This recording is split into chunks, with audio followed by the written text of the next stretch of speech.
Soy Pedro Leal, de Mater Spei, y todo lo que vais a ver a continuación procede de un amor intenso al Papa y a la Iglesia, en un esfuerzo por proporcionar datos y testimonios que puedan servir para llegar a conocer lo que realmente sucedió en Garabandal.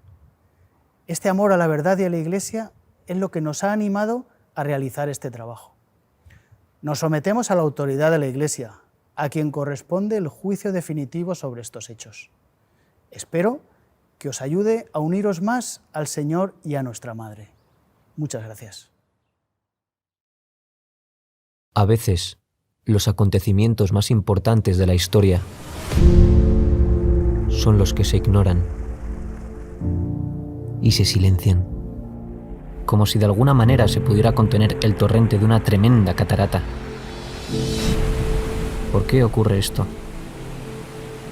Vamos a ver que lo que sucedió en la década de los 60 en San Sebastián de Garabandal es uno de los acontecimientos más importantes de la historia. Pero no solo eso. Este hecho, este mensaje, es importante para ti.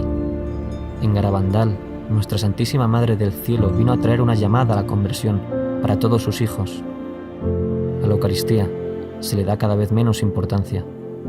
Debéis sacrificaros más. Ya estáis en los últimos avisos. E incluso hace referencia a un aviso, un milagro y un posible castigo.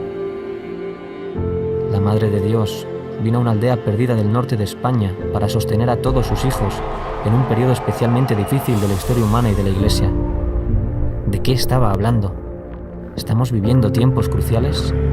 Sacerdotes, obispos y cardenales van muchos por el camino de la perdición y llevan con ellos a muchas almas. Esto era difícil de creer en la década de los 60, ahora ya no. En el transcurso de esta investigación hablaremos con expertos, médicos, teólogos y testigos oculares para tratar de responder a las preguntas clave. ¿Qué sucedió exactamente en Garabandal? ¿Por qué fue tan rápidamente ignorado y olvidado? ¿Realmente ha sido estudiado? ¿Fue silenciado? ¿Es auténtico? ¿Por qué no ha sido aprobado?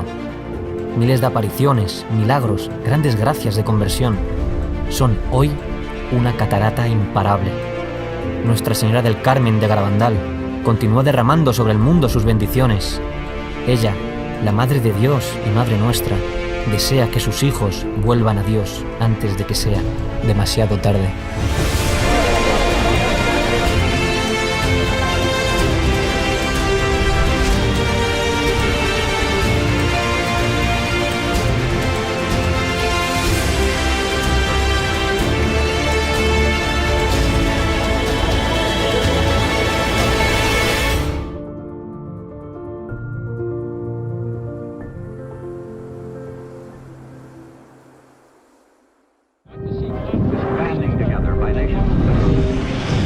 Soy el padre José Luis Saavedra, soy doctor en Teología por la especialidad de Historia en la Universidad de Navarra. Bueno, soy Jorge Fernández Díaz, soy ingeniero industrial, inspector de trabajo, pero toda mi vida, durante 40 años hasta ahora, ininterrumpidos, pues he estado en la vida pública. Yo me llamo Ángel María Rojas. Entré hace más de 62 años en la Compañía de Jesús.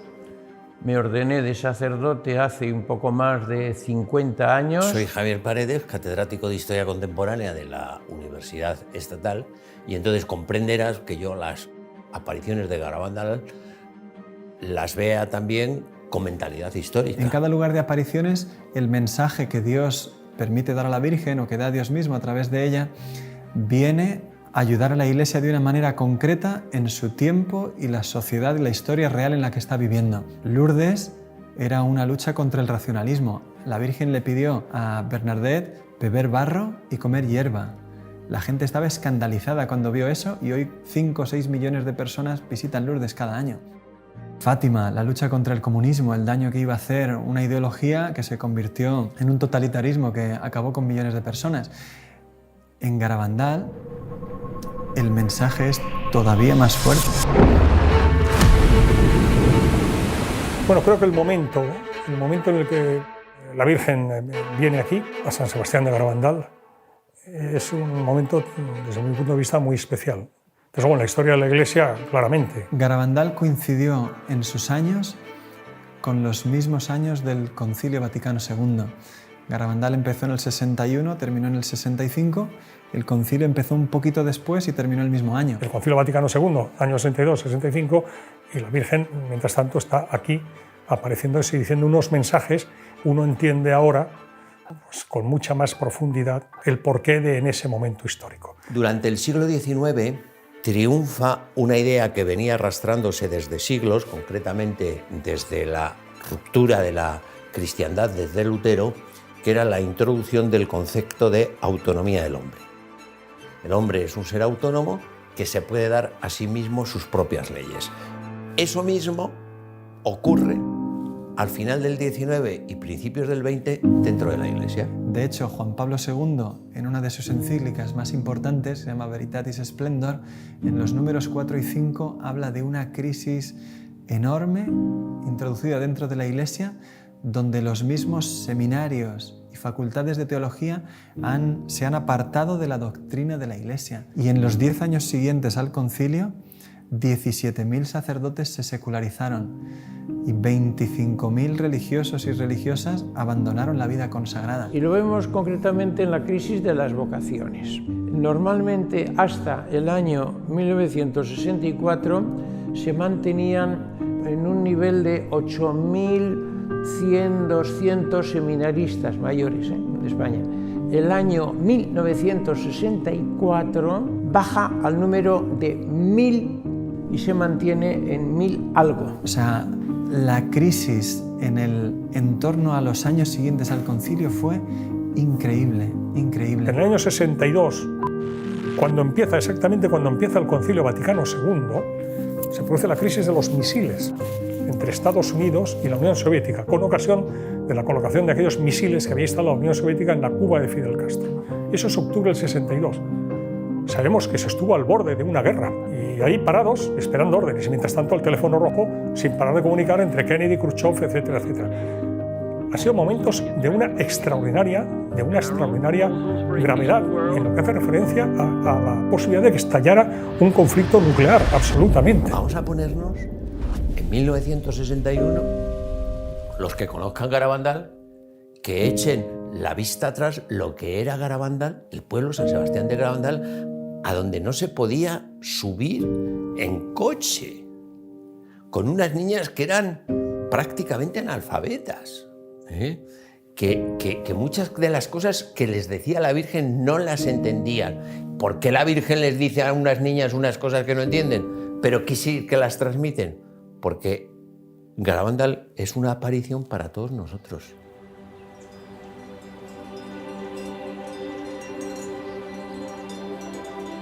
Pues yo soy David Toribio Cosío, nací el año 1935 en San Sebastián de Garabandal y allí viví casi toda mi vida. Yo soy Celina, nací en San Sebastián de Garabandal y tengo 83 años, o sea que nací el 23 de octubre del 35. Yo soy Maximina González, hermana de la madre de Conchita, tía de Conchita y madrina. Soy José Román Serrano Martínez. En su día estuve en Garabandal en el año 61, era veinteañero. Mi padre tuvo la fortuna de llegar a Garabandal a través de un buen amigo, Eustaquio Cuenca. Y bueno, de alguna manera se llegó a un acuerdo entre ellos de decir, oye, ¿por qué no va tu hijo a dar unas clases por allí, estos chavales? Pasan un fenómeno, un mes o 2 meses allí, en el verano entero. El pueblo no se parece nada hoy a como era entonces. Entonces había muchos pedruscos, muchas piedras, charcos, desigualdad del terreno. Era complicado andar por el pueblo en aquel tiempo. Allí me preguntan a veces, me dicen, ¿allí fuiste al colegio? Digo, allí hice las carreras detrás de las ovejas, al colegio muy poco. Cuando nevaba, que no podíamos salir al campo a trabajar, entonces íbamos, que eran fiestas para nosotros. Pues casi todo el trabajo era al 100% ganadería. Vacas, caballos, ovejas. Como todos trabajábamos al campo, el primero que terminaba de meter la hierba, ahora por ejemplo, en este tiempo, iba a ayudar al que iba el último. Siempre andábamos así. En casi todas las casas oía usted que en las cocinas se estaban rezando el rosario. Yo me recuerdo de mis padres, yo recé mucho y me hacía la dormida a veces para no rezar el rosario en casa. Pero era un pueblo muy súper religioso, un pueblo muy bonito era, muy bonito era. Yo tenía 26 años y cuando empezaron las apariciones, que empezaron el 18 de junio de 1961. Ese día, 4 niñas, Mariloli, Jacinta, Maricruz y Conchita, están jugando en el pueblo, robando unas manzanas de un vecino, cuando, de repente, escuchan un trueno. Levantan la cabeza, miran hacia los valles cercanos, por ninguna parte ven la posibilidad de una tormenta. Es lo mismo que había sucedido en el comienzo de Fátima y en el comienzo de Lourdes. Un trueno es de lo que nos habla tanto Sor Lucía como Santa Bernadette. Las niñas están ahí reconociendo que han obrado mal, viendo que Dios les está hablando a través de ese trueno y de repente una de ellas cae de rodillas, su rostro se vuelve hacia el cielo y se queda pálida con un rostro como la cera. Cuando va a salir una de ellas corriendo a llamar a la madre de la niña, de repente las 3 que están a su lado caen de rodillas también y comienzan a ver lo mismo que está viendo ella.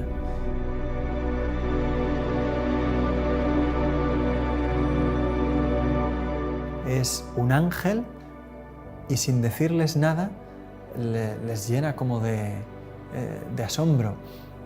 De hecho, cuando salen del éxtasis, desconcertadas y como en silencio, deciden ir corriendo a la iglesia. Y cuando van bajando, una niña les dice: ¿pero dónde venís así? Ya responden: es que hemos visto al ángel. Ellas se van corriendo y llaman a la maestra. Queda tan asombrada la maestra que les dice: vamos a ver 2 o 3 días si esto continúa. O sea, ella se ve que confía en sus alumnas, que sabe que son chicas normales y que lo que les ha sucedido puede pasar. Al día siguiente, el párroco don Valentín las entrevista, una por una, sin encontrar contradicciones entre sus testimonios. Esa tarde, vuelven a la calleja solas, rezan el rosario, pero no sucede nada y tienen que volver a casa sin tener ningún éxtasis. Esa noche, cuando se van a acostar, las 4, cada una en su casa, escucha una voz que les dice: no os preocupéis, que me volveréis a ver.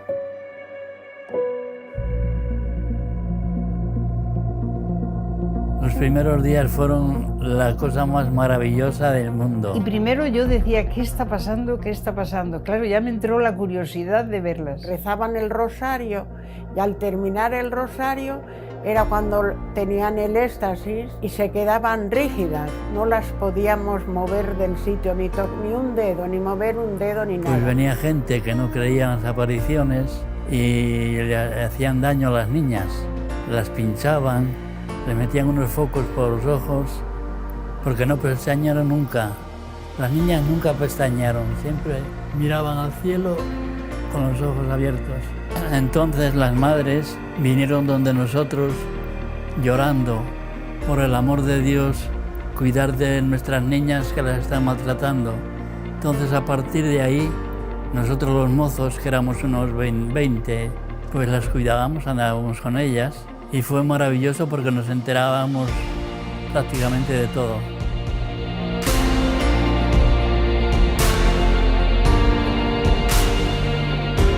Pues el 4º o 5º día ya está el párroco tomando nota de lo que sucede y dice que hay 600 personas viendo los éxtasis y los domingos hasta 3000. Y es una aldea a la que hay que subir por un camino que es 1 hora andando y bien empinada la cuesta porque no se puede subir en coche. No había baños, no había apenas luz eléctrica, no había asfalto y se llena de gente aquello.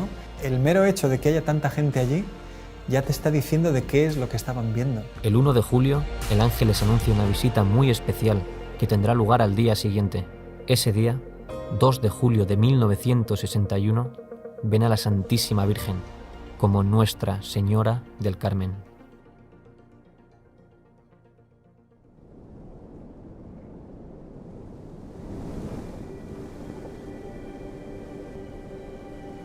Me llamo Juan Hervás y soy doctor en medicina y especialista en pediatría. Me licencié en medicina en la Facultad de Medicina de Valencia, en España, y posteriormente hice estudios de posgrado en Estados Unidos. En 2 lugares he estado, en Einstein, en Nueva York, y en Harvard, en Boston. Verdaderamente Garabandal para mí constituye un hito dentro de las apariciones marianas, desde el punto de vista profesional médico. La cantidad de médicos que aparecieron en Garabandal y estudiaron a las niñas, pues es que fueron muchísimos. Pero antes quizá empezaríamos diciendo algo sobre las protagonistas. Los protagonistas de Garabandal son 4 niñas de 11 y 12 años que vivían en esta zona aislada del norte de España, en la zona montañosa, y que por ese aislamiento tenían una edad que probablemente era inferior, quizá tuvieran 8 o 9 años de edad psicológica. Tuvieron, se dice que entre 2.000 y 3.000 apariciones, acompañadas con éxtasis muy prolongados, de incluso 6 y 7 horas de duración. Todo esto, unido a fenómenos extraordinarios visibles, hizo que vinieran muchísimos médicos y también, ya digo, pues teólogos. Por eso en el cuadro que se llama La Calleja, pusieron maderas por arriba y por abajo para que no entraran a tocarlas. Intentaron moverlas muchos. Yo personalmente intenté elevarlas, cogerlas, las asilas y levantarlas estando en éxtasis, y bueno, imposible. Salían de la iglesia en éxtasis y tenían que subir a la calleja, debajo de los pinos. Entonces los mozos teníamos que ir uno por un lado, otro por otro, y unos delante y otros detrás. Era una sensación rara. Corriendo, y de vez en cuando, pues, ¡pas!, pegaban un giro, porque por la calleja de no sé qué, por la calleja de no sé cuál, hasta que en algún momento empezaban a correr de tal manera que levantaban los brazos en cruz y parecía que en lugar de correr volaban a una velocidad tremenda. Nosotros no éramos capaces de seguirlas. A esa velocidad había un momento en que de vez en cuando ¡pas!, pegaban un frenazo en seco. Y nosotros, en lugar de frenar, lo que hacíamos era salir todos disparados porque no podíamos frenar en seco. Y luego, con los brazos en cruz, cogían carrerilla otra vez hacia atrás, a la misma velocidad que corrían y volaban hacia adelante. Y luego eso se trasladó ya, y en lugar de hacerlo en el pueblo nada más, corrían monte arriba. Y de noche corrían monte arriba, todos con luces, con linternucas, como pudiéramos y tal. Y por aquellos andurriales pues te pegabas unos porrazos tremendos, te caías 20.000 veces. Ellas nada. Por ahí subían a los pinos, bajaban, daban un recorrido por todos los lados y al final acababan en casa. Y claro, en esas correrías, pues mucha gente se dejaba los zapatos o lo que fuera. Y bueno, tanto es así que en algún momento, en casa de Conchita dijo a Serafín, a su hermano: oye, que me dice la señora que ha perdido el zapato no sé qué, vete a tal sitio que ahí está. ¿Qué dices? De noche y tal. Que sí, que vete, no sé qué, mira, pegando a la cuadra de no sé quién, pues ahí arriba, antes de llegar a los pinos tal, ahí está. Y Serafín, el bueno de hombre, pues corría y hacía lo que decía su hermana, y bajaba con el zapato. Las niñas entraban en trance, que es un estado alterado de conciencia con abolición sensorial. El fenómeno se iniciaba con una hiperextensión del cuello, muy brusca. Caían de rodillas cuando estaban juntas al mismo tiempo, pero la caída era absolutamente imposible. Y son unas piedras tremendas que, bueno, que al caer de rodillas, ¡pas!, subían los porrazos, y sin embargo, al levantarse, miraba las rodillas y estaban intactas, y no tenían ni moratones, ni ninguna rojez, nada de nada. Perdían la sensibilidad táctil y la dolorosa, de forma que se les podía pinchar y quemar. Estando 2 días allí, las metían agujas, de esas de coser sacos de aquella época, que tenían la punta, digamos, curvada para coser sacos, y allí que sin ningún problema les pinchaban. Pero que ellas no sentían absolutamente nada.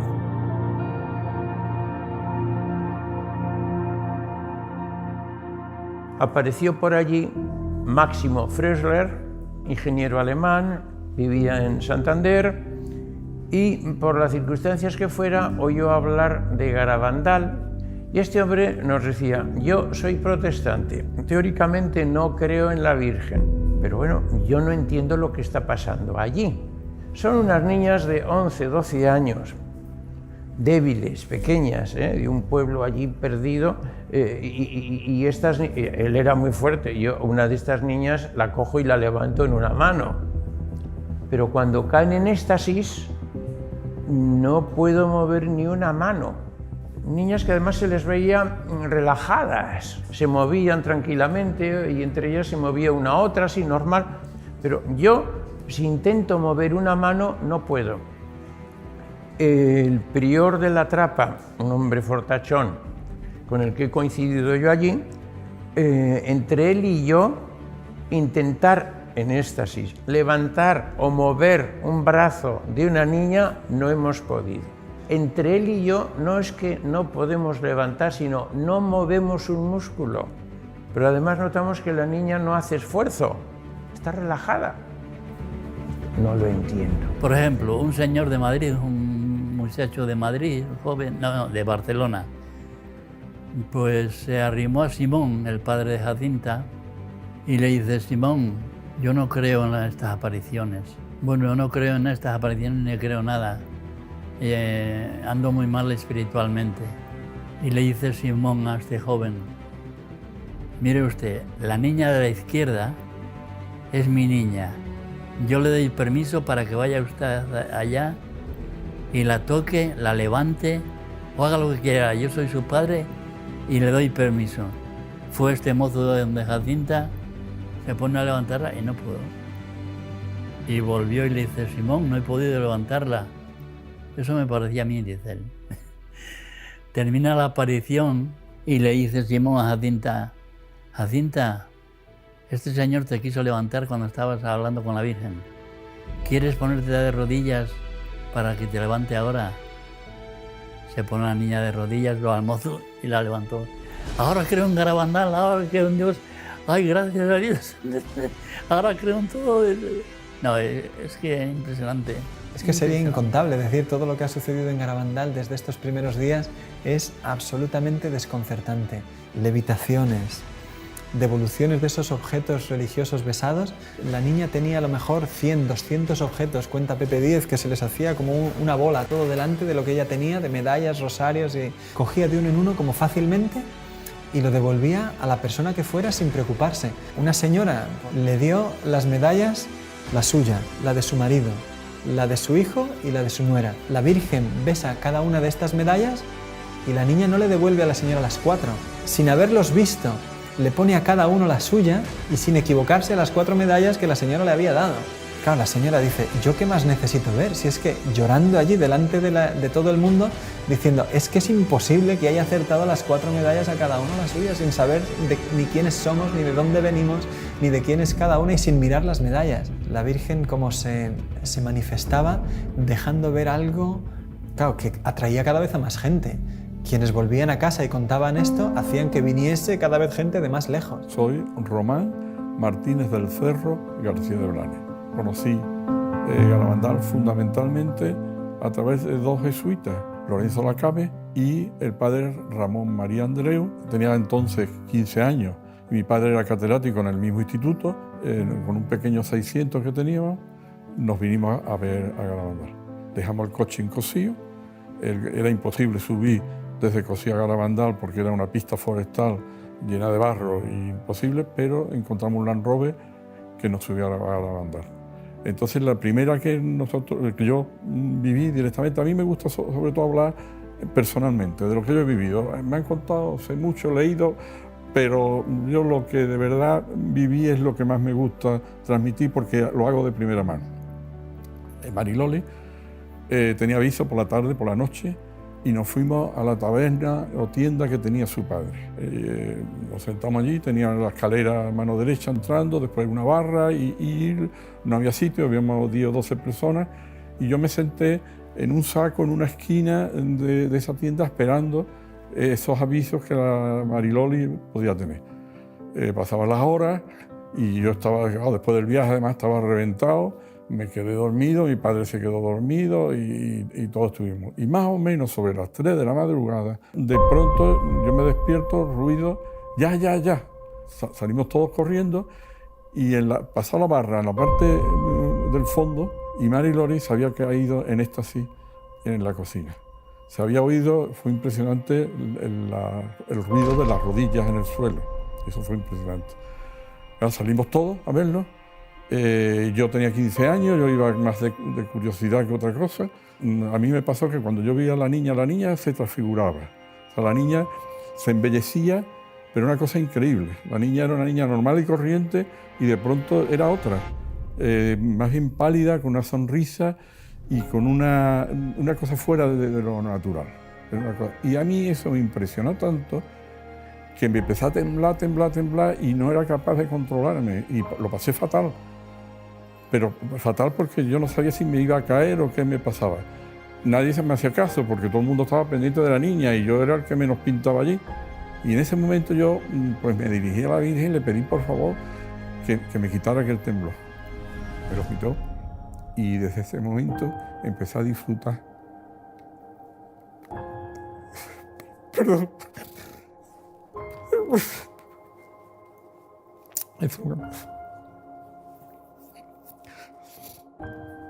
Bueno, desde ese momento empecé a disfrutar de lo que era la presencia de la Virgen en una aprecio. Entonces, hay veces que me preguntan, ¿cuándo de verdad pensó que la Virgen estaba presente allí? Desde ese momento. Hay 2 momentos del Evangelio que a mí me recuerdan mucho aquello. La transfiguración en el Monte Tabor, la sensación de que Virgen está aquí, la sentimos todas. Y la otra, la alegría de, por ejemplo, la visita de la Virgen a su prima Santa Isabel. Esa alegría y ese bienestar fueron en todas las apariciones. Y sobre todo desde ese momento. Desafortunadamente, no todos estaban a favor. Especiales dificultades tuvieron muchos intelectuales. Así sucedió al llegar a la aldea la llamada Primera Comisión Episcopal. Solo subieron 3 veces en todo el primer año de apariciones. Pero el día que la Virgen se apareció por primera vez, todos estaban en el pueblo.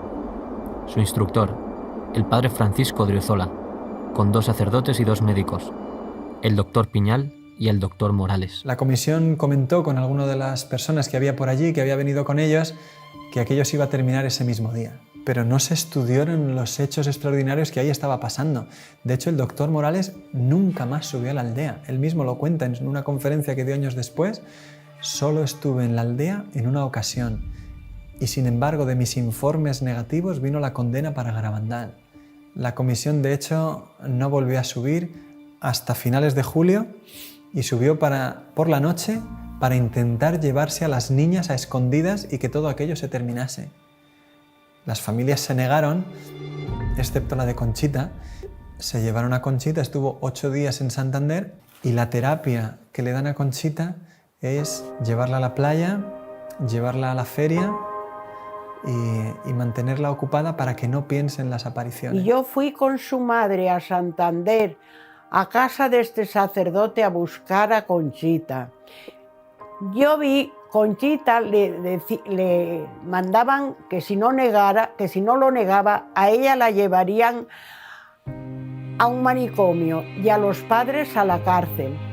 Entonces ella, hartándose de amenazarla, ella dijo, bueno, pues lo mío no será verdad, pero lo de las otras al mejor sí. Muy bien, Conchita, la palmearon porque ya lo había negado. El día siguiente de que Conchita volvió de Santander, se reunieron los teólogos y médicos de la comisión con las personas en el pueblo que quisieran interesarse sobre las apariciones. Y allí acudieron médicos y sacerdotes que estaban estudiándolas por su cuenta. Hubo una reunión grande delante de la puerta de la iglesia que la cuenta el mismo doctor Ortiz, un pediatra de Santander que pasó más de 50 días estudiando los éxtasis. Tú figúrate, si un médico a una persona normal nos ve en 15 minutos, lo que supone que un pediatra de Santander recorra 90 kilómetros para estar 52 días estudiando los éxtasis un día tras otro y permanecer en la aldea. La cantidad de información que este hombre tenía sobre las apariciones es enorme. Y el doctor Ortiz, delante del papel que le muestran los teólogos y médicos de la comisión, dice, mira, la niña ha negado todo, esto se acabó. Dice, pero ¿cómo me explicas con esa firma lo que yo he probado científicamente, que ha sido una levitación? Es que he pasado mi brazo por debajo de la niña, ¿sabes? Vamos, o sea, es que es una prueba de lo más sencillo, ¿no? Explícame eso, ¿cómo lo ha hecho? No, eso ha sido epilepsia. Dice, bueno, pues pega unos botes bastante poderosos la niña, ¿no? Es que todo aquello se había firmado bajo una presión enorme sobre una niña de 12 años que apenas había salido de su aldea en toda su vida. No entendemos que haya en ello mala intención. Sin embargo, sí que es muy difícil entender bien lo que sucedió en Garabandal si uno no acude a todas las fuentes documentales que tenemos hoy. Hubo cosas en las que algunas personas tienen una responsabilidad seria y que poner eso a la luz de la verdad pues requiere volver a tomar en serio unos hechos que no han sido estudiados objetivamente, quizás nunca. A pesar de las contradicciones, los sucesos continúan, y el 2 de julio, en secreto, la Virgen había dado a las niñas un mensaje que el 18 de octubre ellas deberían hacer público. Cuando la fecha se acerca, los peregrinos comienzan a acercarse a la aldea, miles de personas, está abarrotado como nunca. Y sin embargo, los peregrinos para llegar ahí tienen que atravesar una jornada que es de lluvia, granizo, incluso por la tarde llegó a nevar. Sí. Me acuerdo del día lluvioso, porque en mi casa había gente y traían unos zapatos muy bonitos y entonces, como estaban muy mojadas, entraron en mi cocina y los metieron al horno a secarlos. Y estábamos hablando y se nos olvidaron los zapatos y entonces se le quemaron los zapatos, eran marquesas o no sé qué eran. Sí. Se leyó en los pinos, lloviendo, llovía a mares. La Virgen pidió que las niñas se lo entregaran al párroco delante de la iglesia y allí lo leyeran ellas.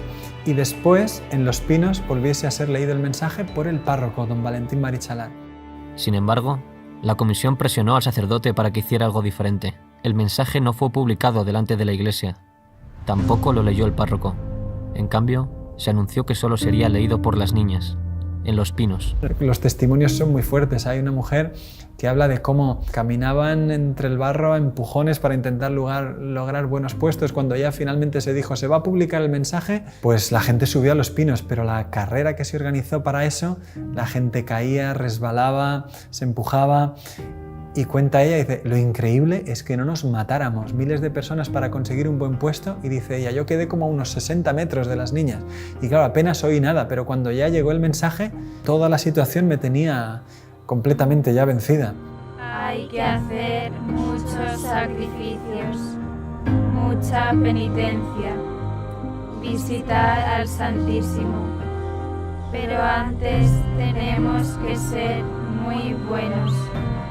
Y si no lo hacemos, nos vendrá un castigo. Ya se está llenando la copa, y si no cambiamos, nos vendrá un castigo muy grande. Insiste mucho en lo que fue el mensaje de Fátima. Estamos en plena guerra mundial, cuando viene la Virgen a Fátima, y dice que las guerras son consecuencias de los pecados de los hombres, y que por tanto tiene que haber conversión.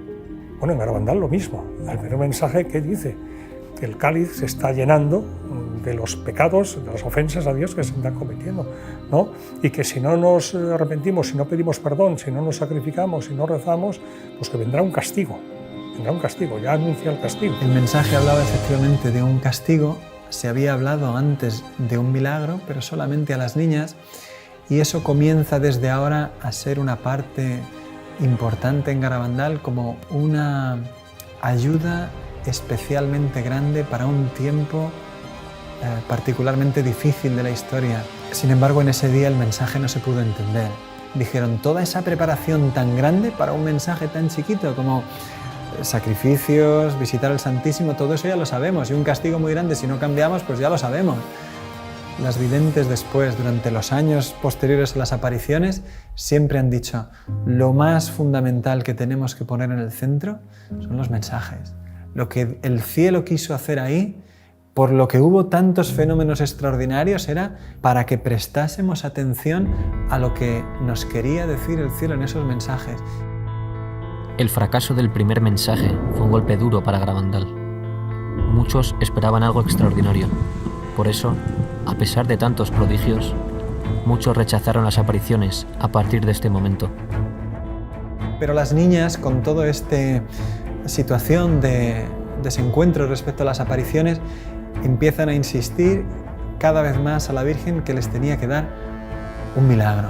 Haz un milagro, que sea, aunque sea pequeño, como que volemos o que se haga de noche en pleno día, lo que sea, pero que la gente crea, que sepan que tú estás aquí.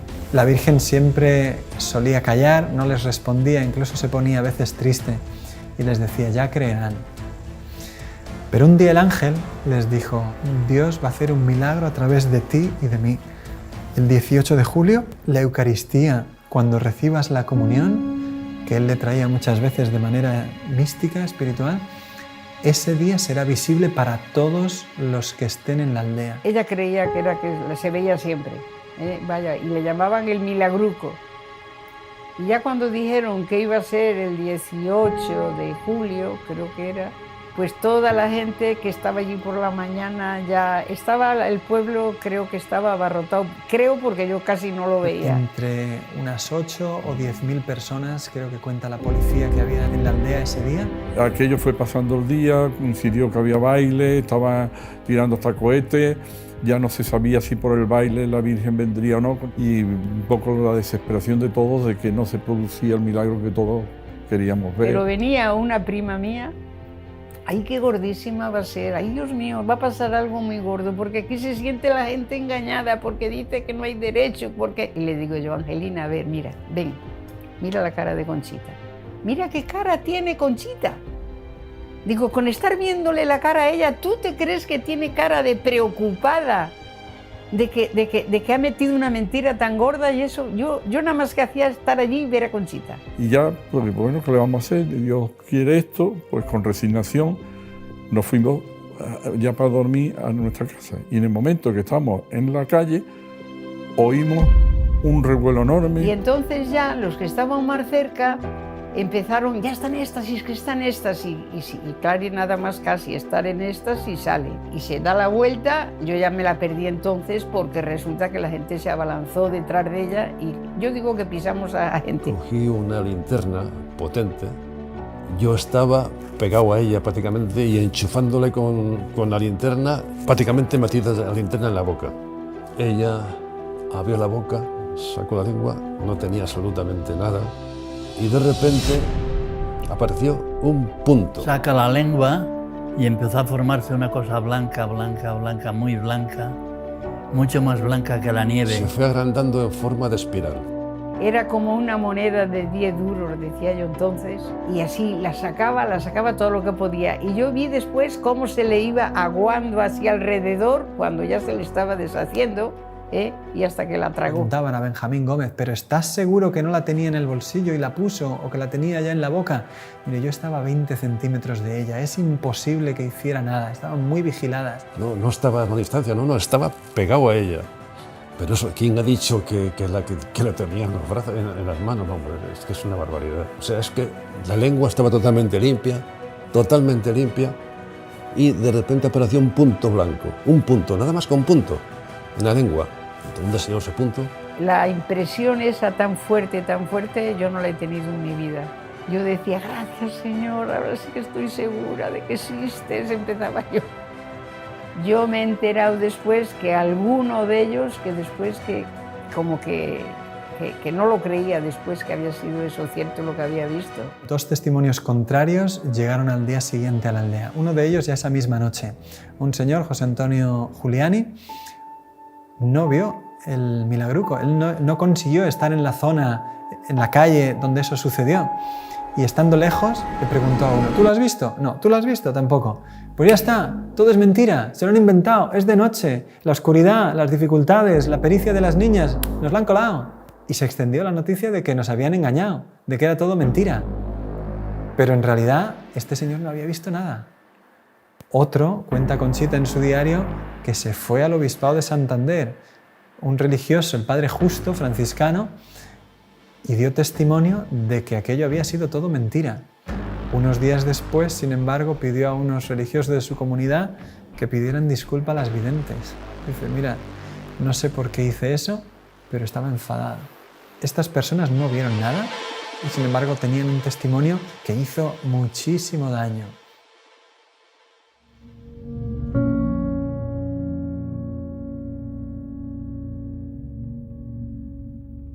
A partir del mes de septiembre de 1962 comienzan a hablar ya con claridad de un aviso, de un milagro y de un castigo. El aviso, según Garabandal, será un fenómeno mundial, una gracia de Dios para cada uno de nosotros. Yo creo que es una manifestación de la misericordia de Dios. Si uno se pone a pensar, el mejor favor que Dios nos puede hacer en este mundo es ver el estado de nuestra alma y a dónde iríamos, ¿no es cierto?, si nos muriésemos. La gracia del aviso será como si se detuviese el tiempo y todo el mundo pudiese ver su alma por un instante tal cual la ve Dios. Todo el bien que hemos hecho, todo el bien que hemos dejado de hacer y todo el mal que hemos hecho. Para que de esa manera tengamos un impulso de conversión. La misma Conchita dijo, lloraremos de lo que Dios nos ama después del aviso. Loli sí que sabía la fecha del aviso. Y dijo que el aviso vendrá en un momento en que España y el mundo lo necesiten. Y habló de una iglesia que parecerá desaparecida. Hablaron mucho del comunismo. España estará muy mal. Yo le dije, ¿peor que como está ahora? Y dice, sí, peor. Todos sabrán que viene de Dios y algunos intentarán negarlo. Eso se va a intentar desnaturalizar. Bueno, pues el Señor vuelve hacia nosotros. ¿Cómo? Con el milagro. Para que creamos que efectivamente eso ha sido como tú lo has vivido, lo has sentido o crees que puede haber sido. Y no como te están intentando decir algunos. El pequeño milagro de la comunión visible está en contraste con el gran milagro que empezó a anunciar ahora, a partir del otoño del 62, en el que decía que sería un milagro enorme, muy grande, mayor que el milagro solar de Fátima. ¿Y ese milagro para qué vendría? Lo preguntó a Jesús el año siguiente, en una locución el Señor le respondió, Señor, ¿es para convertir a mucha gente? No, Conchita, es para convertir al mundo entero. El milagro es tan fuerte, es tan impresionante, que sin una gracia especial te mata, como lo mató al padre Andreu. De felicidad, pero te mata. Yo digo que hay dos personas que han visto el milagro. Una fue el padre Luis María Andreu. A él le llaman el quinto vidente de Garabandal. De repente, mientras las niñas están en el éxtasis, él aparece en el campo de la visión y la gente que estaba en los pinos durante el éxtasis escuchó el grito de él que repitió 4 veces una palabra, milagro. Pero esa noche volvía en jeep con sus compañeros de peregrinación y contaba qué buena es la Virgen, cuánto nos ama, qué madre tenemos en el cielo. Hoy es el día más feliz de mi vida. Se quedó dormido y nunca despertó. Era un sacerdote de poco más de 30 años, joven, sano. Todo el mundo quedó perplejo porque había fallecido de repente, el día que había visto el milagro de Garabandal. Y hay otra persona que ha visto el milagro, San Pío de Petalchina. Y el padre Pellegrino, que la había aceptado poco antes de morir, dice, yo he sido el último hijo espiritual aceptado por el padre Pío en vida. Le dijo que había visto el padre Pío, había visto el milagro antes de morir. Lo que sí sabemos es que el padre Pío dijo que el velo que iba a cubrir su rostro 3 días después de su muerte, que se lo entregaran a Conchita.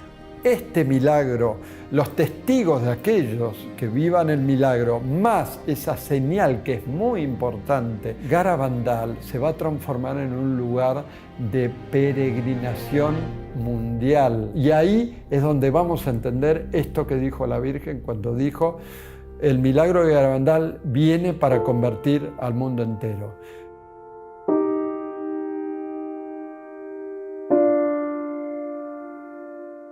Y la Virgen, lo que está diciendo en Garabandal, como en Fátima, en todas partes, convertíos, convertíos, convertíos, oración, oración, oración, sacrificio. Bueno, pues si no hay esa conversión, pues va a venir un castigo. Las niñas han visto ese castigo, lo vieron en las llamadas noches de los gritos. La Virgen un día prohibió que nadie subiese a los pinos, prohibió a la gente subir a los pinos. Solamente una niña pequeñita que tenía 6 o 7 años. Pero la gente subió al final de las casas y de allí las oíamos. Y unos gritos, ¡ay, Virgen Santísima! ¡Ay, Madre! A los niños no, a los niños no. Yo esa noche pensé que era el fin del mundo, lo tenía totalmente creído. Entonces, porque ellas gritaban y decían que no venga, llévanos junto a ti, hablaban mucho de la confesión.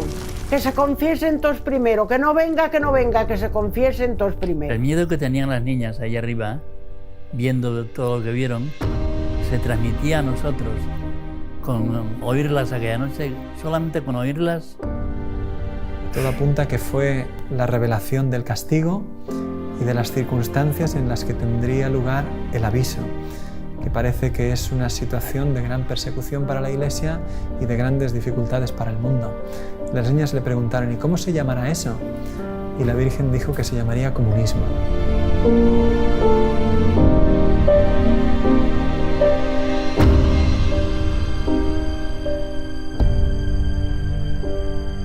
Yo estaba con la boca abierta porque había allí un franciscano que se quedaba aquí en mi casa. Entonces José Manuel, un chico del pueblo, vio a este sacerdote.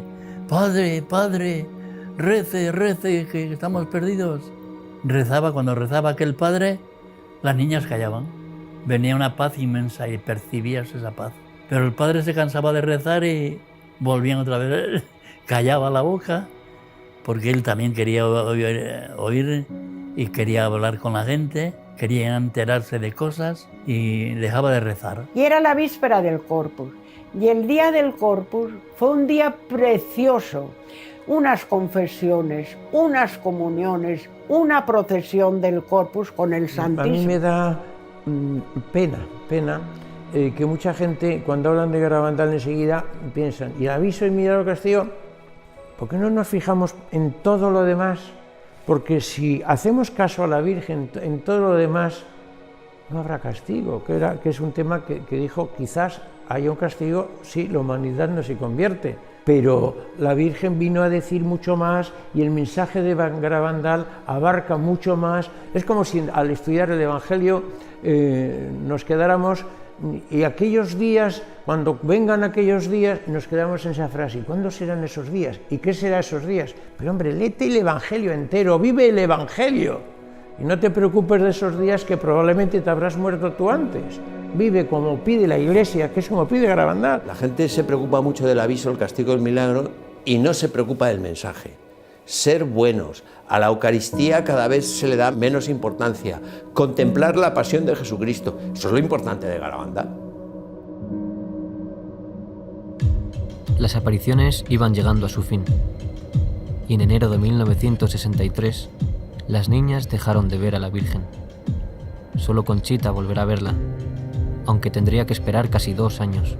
Al fin, el 8 de diciembre de 1964, la Virgen le anuncia que va a dar un nuevo mensaje para el mundo. Claro, todo el mundo tiene en la cabeza la crisis de las apariciones con el primer mensaje en 1961. Entonces, ahora, cuando todo está más dividido, de repente se anuncia otro mensaje y lo anuncia una vidente sola.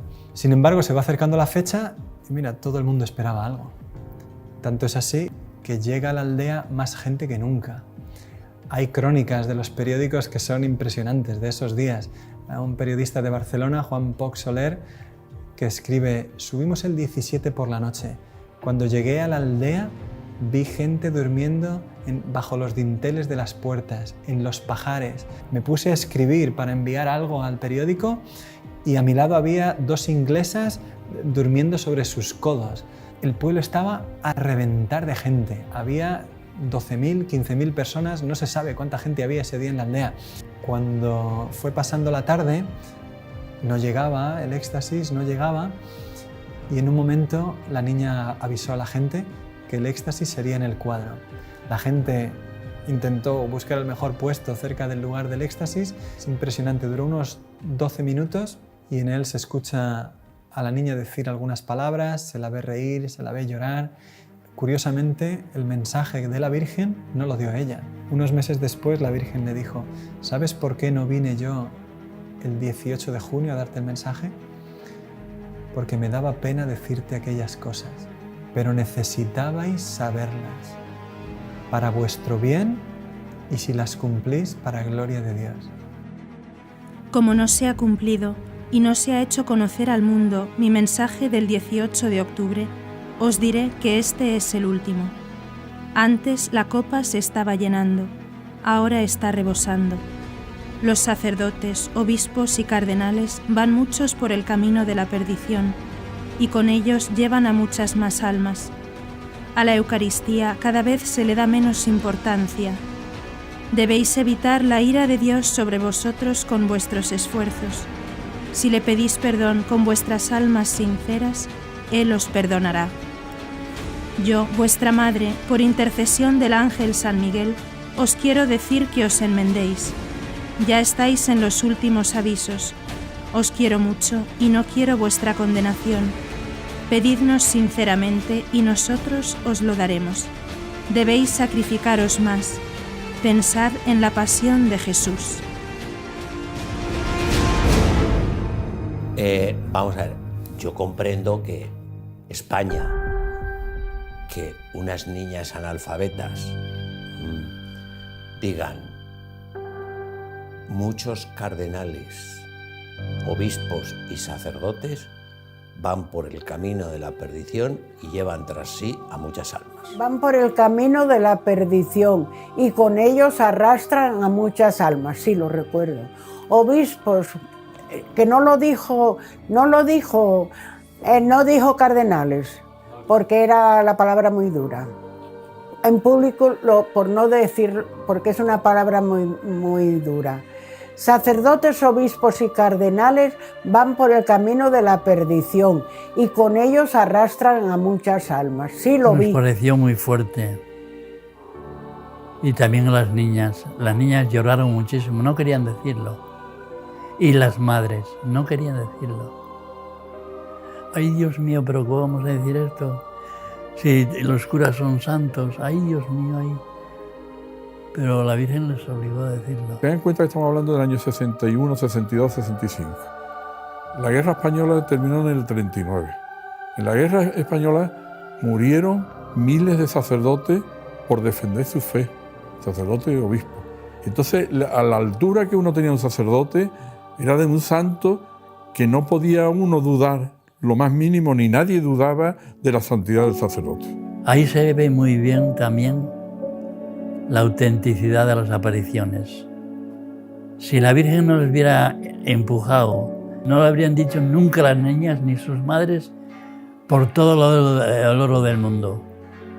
La Virgen les mandó, sí, es necesario que lo digáis. Desgraciadamente, con el paso del tiempo y en la actualidad, hemos podido comprobar con dolor que era cierto que muchos cardenales, que muchos obispos, que muchos sacerdotes fueran por el camino de la perdición. Los ejemplos son muy dolorosos. Y que si se hubiera hecho caso a la advertencia de la Virgen que se iba por el camino de la perdición, pues algunos hubieran cambiado el camino y ahora no estaríamos donde estamos. 40 años después de las apariciones, en una entrevista, Monseñor del Val dijo: el mensaje de las apariciones es correcto, interesantísimo, importante y bueno. Lo que no puedo entender es que dijera que muchos sacerdotes, obispos y cardenales van por el camino de la perdición. Pero en la actualidad hemos visto y hemos conocido lo que sucedió desde los años 60 de una manera que nos ha desconcertado a todos. Los escándalos que han sucedido dentro de la Iglesia, la Virgen los estaba anunciando ya en Garabandal para que nosotros pudiéramos estar preparados, vivirlos de otra manera y no perder la fe en medio de una Iglesia que estaba viviendo mal. La Virgen había dicho: no habéis dado a conocer y no habéis vivido el mensaje. La Eucaristía. Garabandal es una aparición especialmente eucarística. El mensaje de las apariciones, desde el primer mensaje, las comuniones místicas, el milagruco, el segundo mensaje, ponen en el centro de la llamada de la Virgen a la Eucaristía. La Virgen no le está diciendo a 4 niñas en Garabandal: a la Eucaristía cada vez se le da menos importancia, sino nos está diciendo a cada uno de nosotros: oye, tú, ¿qué importancia le estás dando a la Eucaristía?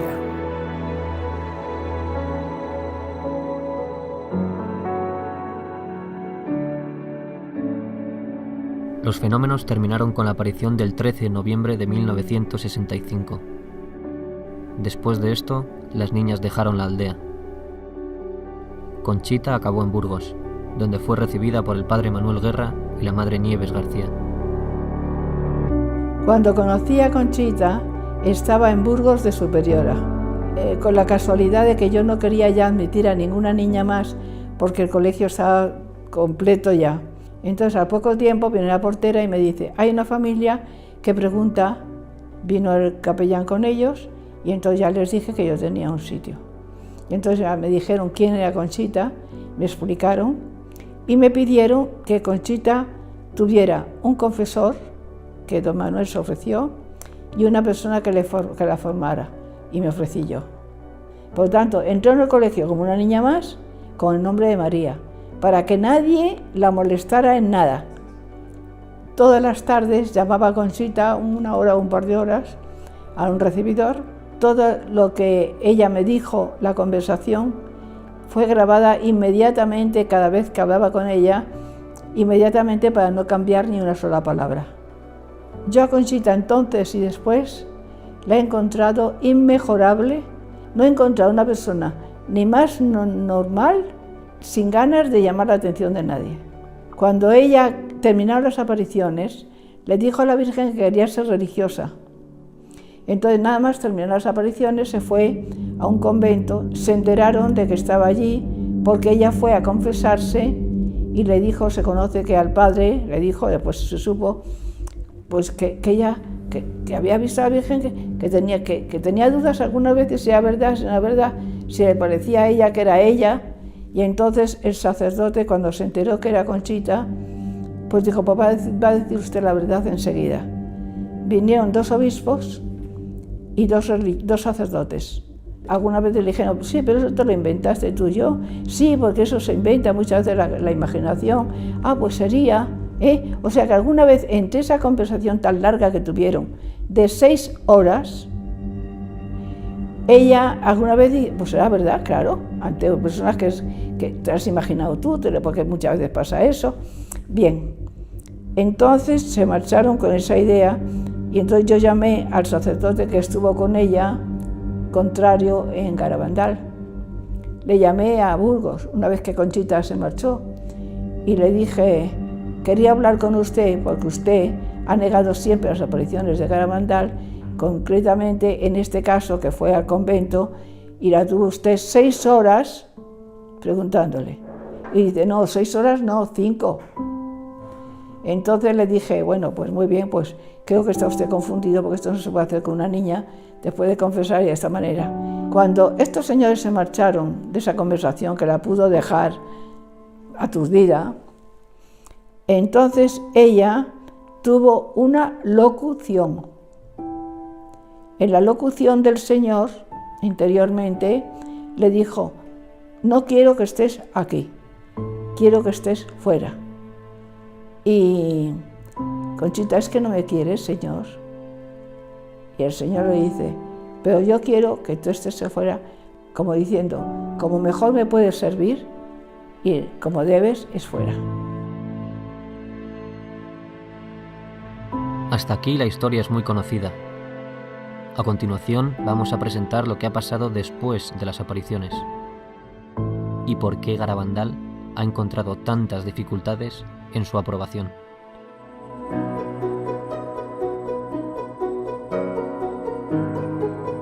En 1962, Monseñor Beitia rechazó las apariciones. 5 años después, su sucesor, Monseñor Puchol, afirmó que todo había sido un simple juego de niñas. Su nota afirma que todo tuvo explicación natural.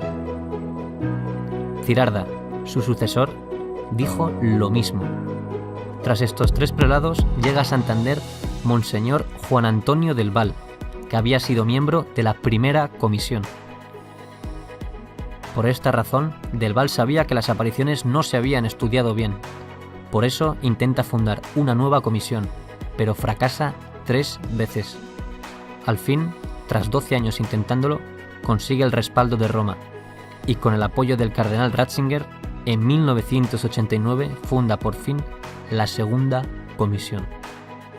Escuchemos ahora unos testimonios de esta época y después escucharemos un testimonio muy importante de esa segunda comisión.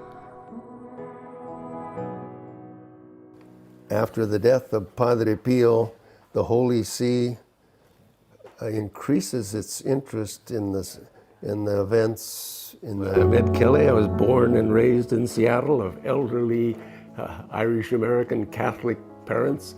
I spent a lot of time in Santander in 71, and in 72 spent 10 months here. Pages, news, sensational, and documentary report. The first years, they didn't write anything. I didn't find anything in the papers until after the girls made their declarations of uncertainty.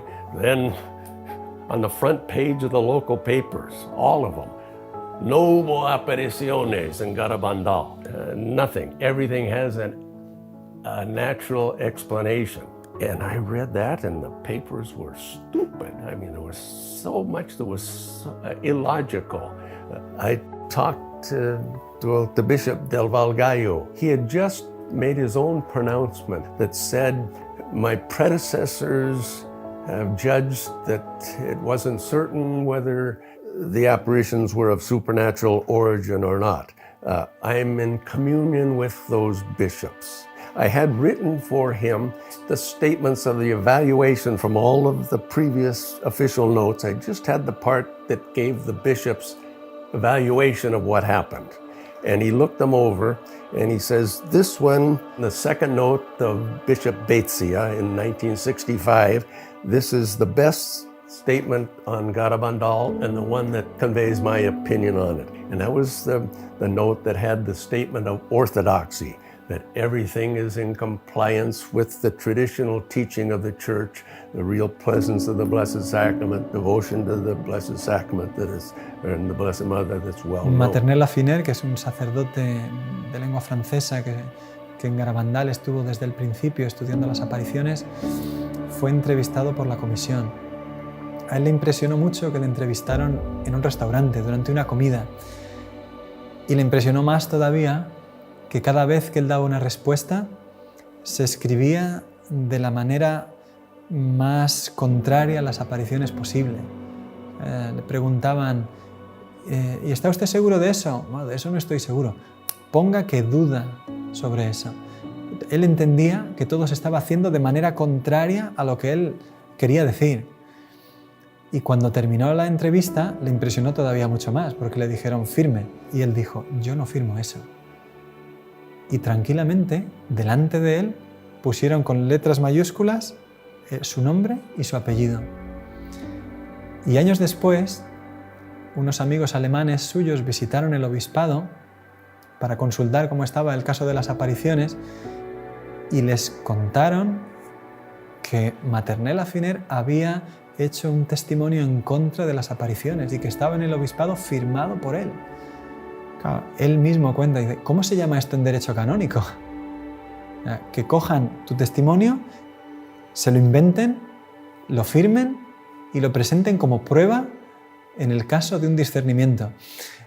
Claro, en derecho canónico esto se llama falsedad, porque una prueba que es nula implica que un juicio tiene que ser restituido in integrum, dice el derecho. O sea, tiene que ser, cuando las pruebas son falsas, el juicio tiene que volver a realizarse, tiene que volverse a estudiar. Y eso es lo que veían una y otra vez las personas que estudiaban objetivamente las apariciones. Se encontraban con que una y otra vez todo se interpretaba de la manera más negativa posible y que cada vez que intentaba moverse algo a favor de las apariciones se volvía a tomar una distancia infinita.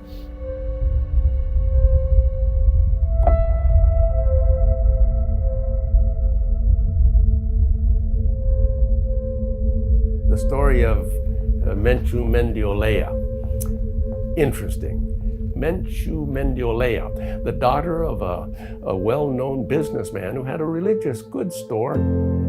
His daughter, Menchu, when she was 16, I believe, she told the story of her first sickness, a type of leukemia, and was in for tests at the main hospital, Valdecilla in Santander, and after doing everything possible, the doctors decided, no, we can't do anything more for her, better for her to go home and be with her and die in the company of her family and friends, which she did.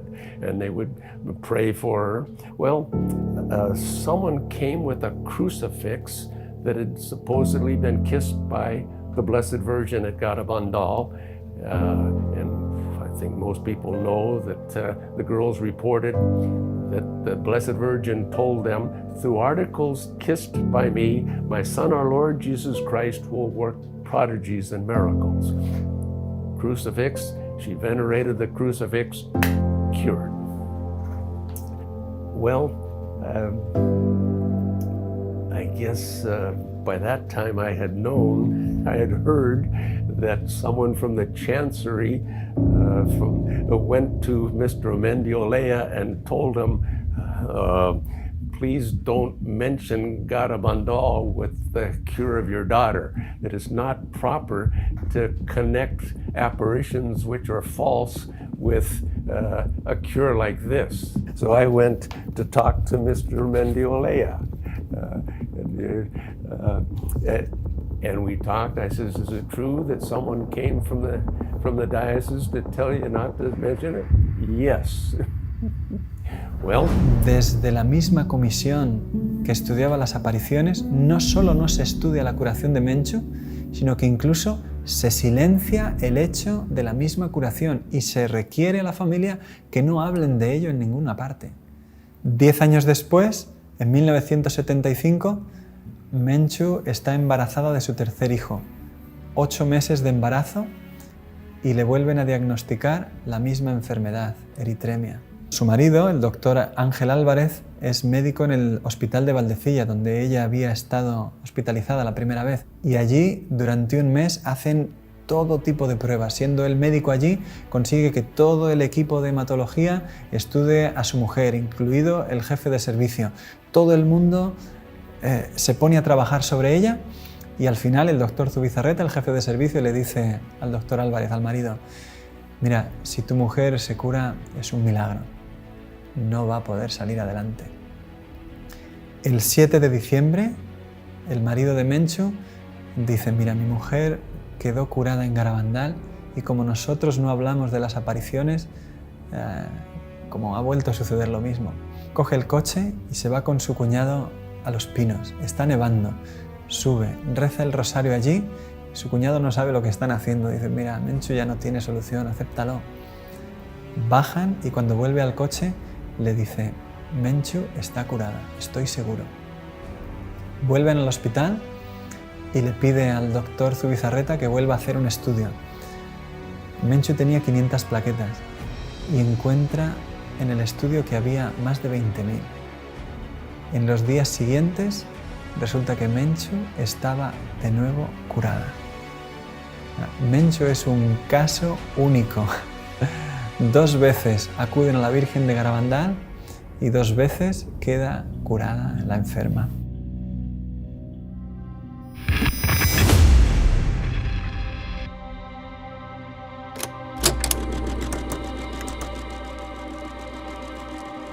Creo que no tenía todavía 20 años cuando un teólogo, un escritor, hizo un comentario que le escuché sobre Garabandal. Dijo, yo entiendo muy bien que la primera comisión fue un fracaso, que aquello lo ha reconocido el mismo obispo que formó parte de ella y su médico principal. Entiendo que las negaciones de las niñas ante Monseñor Puchol se realizaron bajo presión. Las niñas negaron las apariciones bajo una presión que hoy es indiscutible. Pero ha habido una segunda comisión. Y la segunda comisión ha resuelto el caso de Garabandal. Claro, cuando yo le escuché a este teólogo decir eso, yo no tenía argumentos para responder. De hecho, no hemos sabido prácticamente nada hasta el año pasado. De repente, después de estrenarse Garabandal, solo Dios lo sabe, un día abro el email y me encuentro con un mensaje donde me escribe un señor que no conozco de nada, diciéndome el contacto de un miembro de la segunda comisión.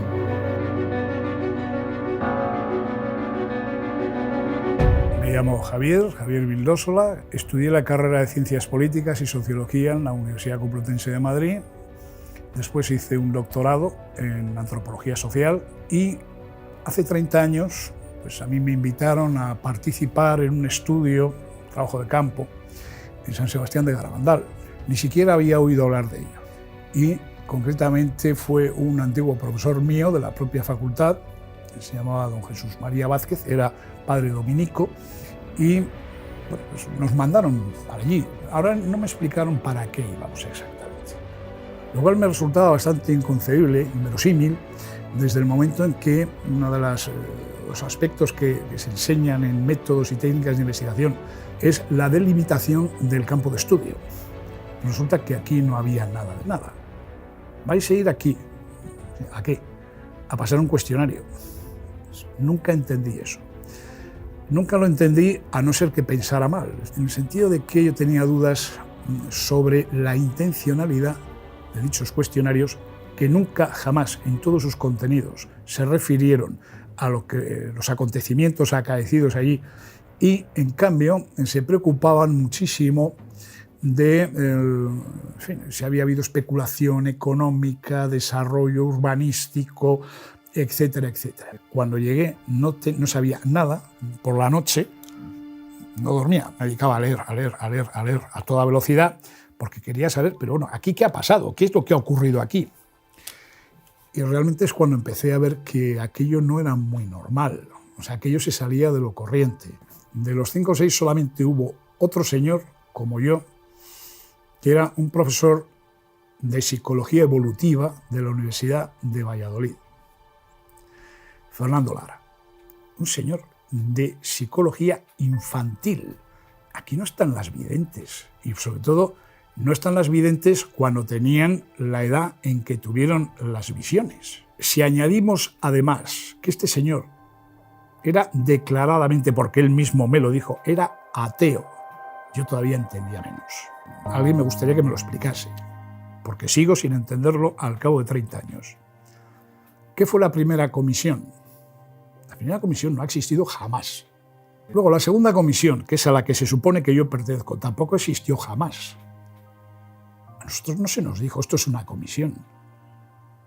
Se nos dijo que alguien del obispado, no se nos dijo quién exactamente, era quien había proporcionado el encargo, había dado el encargo y había proporcionado unos fondos para que fuéramos allí a pasar unos cuestionarios. Allí hubo varias personas que se supone que eran miembros de dicha comisión, eso sí, 2 veces comieron muy bien en Carmona. Yo fui a una de ellas y decidí que ya a las siguientes no iba. Cuando Vildósola se encuentra en Madrid con que todos los miembros de la comisión, sin haber hecho un estudio serio de las apariciones, se ponen de acuerdo en decir que la conclusión es que todo es una especulación urbanística, él dimite. Él dice, esto no se sostiene desde un punto de vista científico, aquí no hemos estudiado las apariciones. ¿Cómo vamos a dar la conclusión de lo que han sido? Yo dije ya al final, digo, bueno, yo no estoy de acuerdo en nada de esto que estoy escuchando. Aquí hemos ido a otra cosa. Es cuando a mí se me dijo que yo no era experto en... Yo soy antropólogo y sí, los sistemas de creencias son de mi competencia por este tema, ¿no? Y entonces es cuando yo dije que iba a presentar, si se presentaba unas conclusiones como aquellas, elaboradas por unas personas, de las cuales solamente uno, Fernando Lara, había estado presente todos aquellos días, y otras 3 o 4 personas habían ido a comer a Carmona en 2 ocasiones y eso sí, un día subieron a pasar los cuestionarios, esas personas no estaban en condiciones de decir nada. Y es que yo sigo sin entender a qué fuimos. Por eso digo que si no hubo primera comisión, porque aquella primera comisión no fue seria, es que no ha habido tampoco segunda comisión. Yo me quedaba diciendo, ¿pero qué estudio se ha hecho? ¿Qué es lo que sabemos de Garabandal? ¿Y cómo puede ser que un teólogo serio de hoy día te diga, Garabandal está estudiado porque ha habido una segunda comisión? Solamente sabiendo esto es cuando entiendes lo que Ratzinger dice cuando recibe el informe de 26 de abril de 1991. Efectivamente, en Roma el trabajo de la segunda comisión fue estudiado en la congregación presidida por el cardenal Ratzinger. El futuro papa respondió en 1992 con una carta fundamental para la historia de las apariciones. En ella afirma que Roma examinó atentamente todos los informes de la comisión. Esto muestra su interés por el caso. En segundo lugar, Ratzinger afirmaba que Roma había decidido no intervenir, aunque podría hacerlo. Así, de momento, el caso debía quedar abierto. En fin, Ratzinger sugería al obispo afirmar non constat, que significa incerteza. Roma no encontraba argumentos suficientes para realizar un juicio definitivo. El caso debía quedar abierto.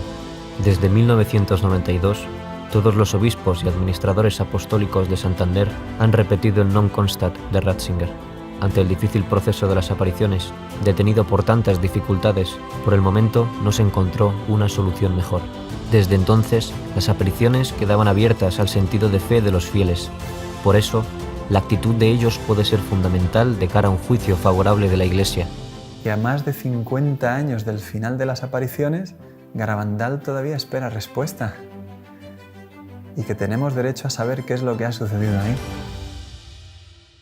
Después de más de 50 años, Garabandal sigue esperando respuesta. Sigue siendo un mensaje importantísimo para nosotros, para ti.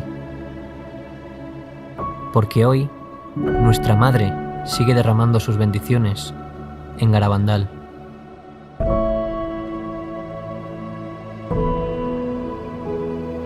Además, la Virgen ha permanecido siempre fiel, actuando desde Garabandal con una fuerza increíble, como ella se ha comprometido con este lugar y con esta sociedad y esta iglesia que tenemos hoy y nuestras necesidades, que son de dar ese salto en la fe que muchos están teniendo la tentación de no dar. Yo creo en Garabandal, no tengo ninguna duda. En todo momento quiero respetar y voy a respetar, faltaría más, lo que determine la Iglesia. Pero yo rogaría que la Iglesia, la jerarquía, pues que diera facilidades para que puedan venir cuantos más fieles mejor. Y en unos momentos tan difíciles como los que vivimos, pues yo creo que en lugar de cerrar, lo que hay que hacer es abrir las manos con misericordia para que puedan ser debidamente atendidos contra más hijos de la Iglesia quieran acercarse a Dios en un lugar que algo debe tener cuanta tanta gente atrae, como es Garabandal. Y se compromete a través de milagros, curaciones y sanaciones interiores que siguen produciéndose hasta hoy. Es que sería incontable lo que hay que decir sobre las apariciones. Es que ha habido tanta gente que sigue llorando al escuchar el mensaje de Garabandal, tantos agradecimientos cuando se ha publicado Garabandal, solo Dios lo sabe, tanta gente que está esperando que Garabandal sea promovido como una ayuda increíble para la fe de tantos cristianos que lo único que quieren es creer en Dios y que nuestra Madre la Iglesia nos ayude a saltar hacia adelante en un mundo que no tiene fe y que nos necesita valientes. Yo quiero que el mundo se salve porque así lo percibimos en Garabandal, que la Virgen vino para que todos los seres humanos se salvaran. A las almas les falta sentir la maternidad divina en cada alma. Y eso es lo importante que se siente aquí en Garabandal. Una de las cosas que a mí me gustaría es que se hiciera una comisión médica para el estudio de las apariciones de Garabandal y de los fenómenos asociados, fundamentalmente las curaciones relacionadas con Garabandal, de personas que dicen haber tenido una curación relacionada con Garabandal. Creo que es una obligación para todos el volver a abrir el caso de Garabandal. So much happened there that it'll never be compiled in one area. So many people have experienced different things there, different graces, cures, conversions.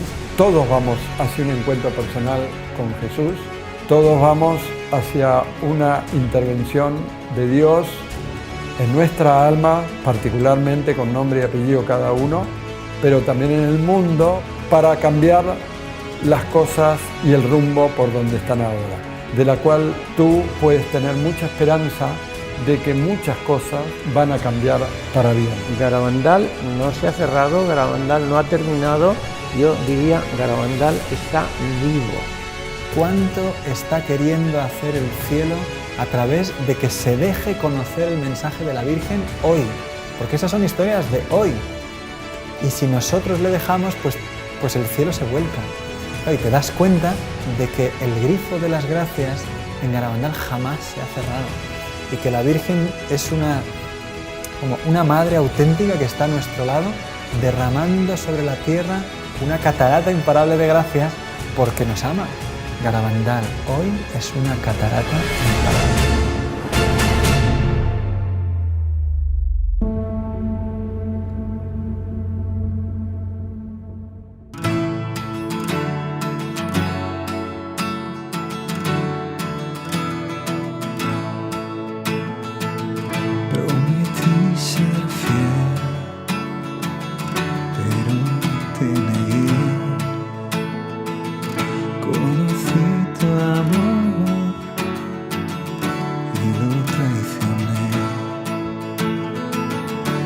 Quisiste que sintiera sobre mí tu amor. Cuando llegue a ti, llegaré a mi hogar. Y en la noche dudé y tuve miedo, me aparté de ti.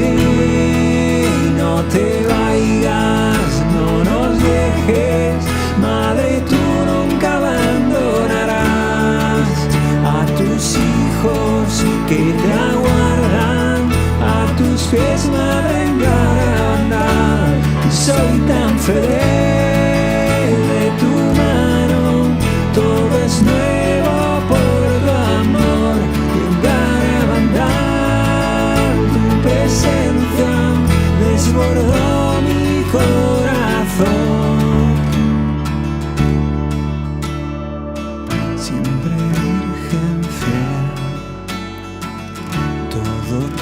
Soy, por tu amor iré donde quieras tú. Tú quisiste que sintiera sobre mí tu amor. Cuando llegue a ti, llegaré a mi hogar.